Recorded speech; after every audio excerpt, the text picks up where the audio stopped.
passait du temps avec son ami lorsque son ami décide de terminer sa vie en implantant un esprit de lézard en elle. Et regardez comment elle a transformé sa meilleure amie. À cause de quoi? Vous allez découvrir tout de suite.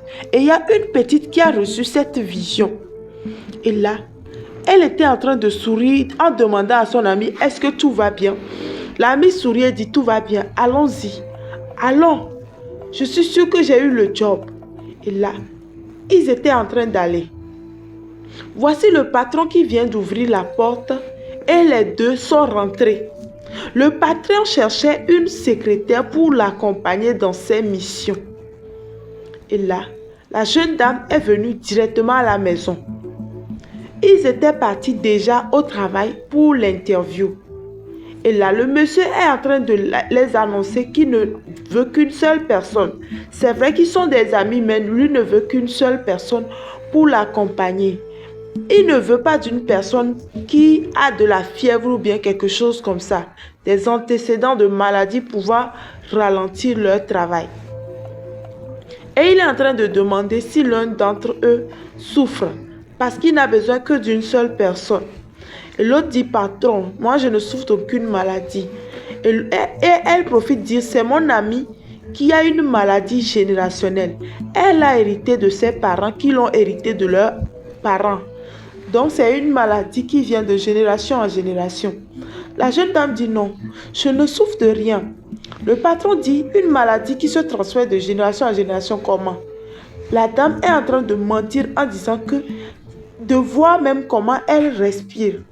L'autre dit non, non, je n'ai rien du tout. Mais finalement, le monsieur se décide de donner le travail à l'autre. Et dit, tu étais mieux, mais je préfère donner le job à ton ami. Parce que tu souffres. Et ce qui t'arrive, tu ne peux pas travailler avec. Mais c'est bizarre, lorsque tu étais venu pour l'interview, tu étais normal. La dame dit, c'était caché. La maladie fait surface à tout moment.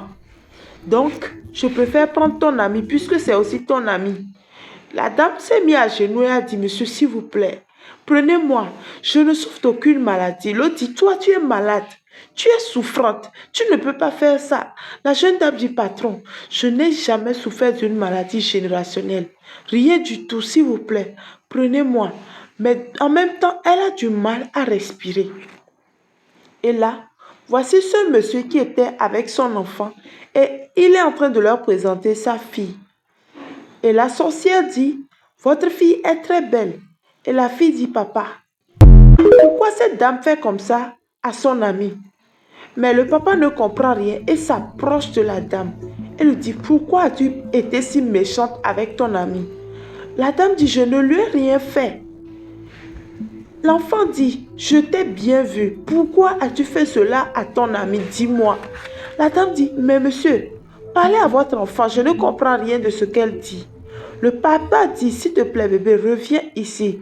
Parce que ce que tu es en train de faire n'est pas bien. Tu embêtes de grandes personnes. Tu me renies. L'enfant dit, si tu ne parles pas, tu as intérêt à parler. Et la dame dit, monsieur, parlez à votre enfant. Je ne veux rien dire de mal. Et l'enfant dit, papa, cette jeune dame a détruit son ami. Regarde ce que je vais te montrer. Et là, elle est en train de prier, en train de délivrer cette jeune dame. Et regardez ce qui va sortir. Elle dit que ce qu'on a implanté en toi sorte. Et voici un lézard qui est sorti. Elle dit, c'est cette dame qui a mis ça en son ami. Le papa dit, comment tu le sais? J'ai reçu la vision, papa, parce que je prie beaucoup. Et l'autre était étonné de voir ce qui était par terre. Sortir de son corps l'étonne. Et l'autre dit, patron, je n'ai rien fait à mon ami. On parle ici de mon ami, ma meilleure amie. Je ne lui ai rien fait du tout. L'enfant dit, papa, cette jeune dame est mauvaise. C'est à cause de ce boulot qu'elle lui a fait ça. Elle lui a fait ça pour pouvoir avoir ce boulot. Elle voulait juste détruire son ami parce qu'elle savait que son ami était meilleur qu'elle. Et l'enfant lui dit, tu vas parler? La jeune dame dit, je n'ai rien à dire. L'enfant dit, si tu ne parles pas, je vais t'exposer. Elle ne voulait pas parler et l'enfant a fait un retour à l'envoyeur. Et elle est en train de souffrir de la même chose qu'elle a envoyée à son ami. Et là, elle souffrait tellement. Le monsieur dit, tu es vraiment méchante. Faire ça à ton ami à cause d'un boulot. Le monde devient compliqué juste à cause d'un boulot. Serez-vous capable de détruire votre ami juste pour pouvoir assurer un boulot? Dites-nous tout dans les commentaires. Likez, abonnez-vous. Le monsieur a chassé la jeune fille et celle-ci voulait suivre pour aider son ami. Le monsieur lui a dit, tu dois contrôler tes amitiés. Celle-ci n'est pas une amie. Est-ce que tu as un passeport valide? Oui, j'ai un passeport, monsieur. Le monsieur lui dit d'apprêter son passeport et cette petite prie pour elle.